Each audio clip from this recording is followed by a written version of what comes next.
Mavis is a diesel engine who works for the quarry company, shunting freight cars in their sidings. She has 6 small wheels hidden by side plates, just like Toby's. Mavis is young and full of her own ideas. She likes rearranging things too, and began putting Toby's cars in different places every day. This made Toby cross. He grumbled, said Mavis, and flounced away. At last, Toby lost patience. Mavis was pleased. Taking cars made her feel important.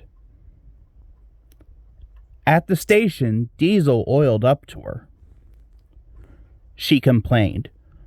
Diesel sensed trouble and was delighted. Continued Mavis. Squirmed Diesel.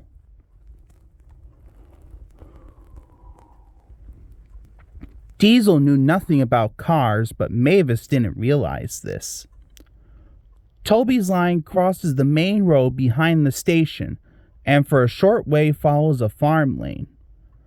Frosty weather makes the muddy lane rock hard and very slippery. Toby stops before reaching the lane. His fireman halts the traffic at the crossing, and then he sets off again.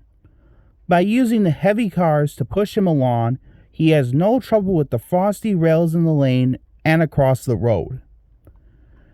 It is the only safe thing to do in this kind of weather. Toby warned Mavis and told her just what to do. She replied. The freight cars were tired of being pushed around by Mavis. They whispered. They yelled. Mavis took no notice. Instead, she brought the cars carefully down the lane and stopped at the level crossing. All traffic halted, chortled Mavis. But Mavis had stopped in the wrong place. Instead of taking Toby's advice, she had given the cars the chance they wanted. They cried, ordered Mavis.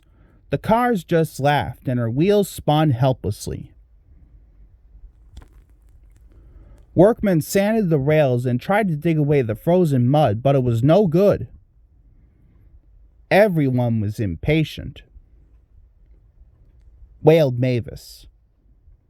Toby was in the yard when he heard the news. He fumed, soothed his driver.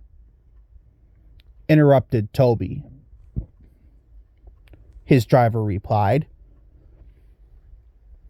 said Toby thoughtfully. He and his driver agreed that it would be best to help Mavis after all. An angry farmer was telling Mavis just what she could do with her train. Chortled Toby, said Mavis. With much puffing and wheel slip, Toby pushed Mavis and the freight cars back. The hard work made his fire burn fiercely, and his firemen spread hot cinders to melt the frozen mud. At last they finished. Called Toby. Mavis didn't answer. She took the cars to the sheds and scuttled home to the quarry as quickly as she could.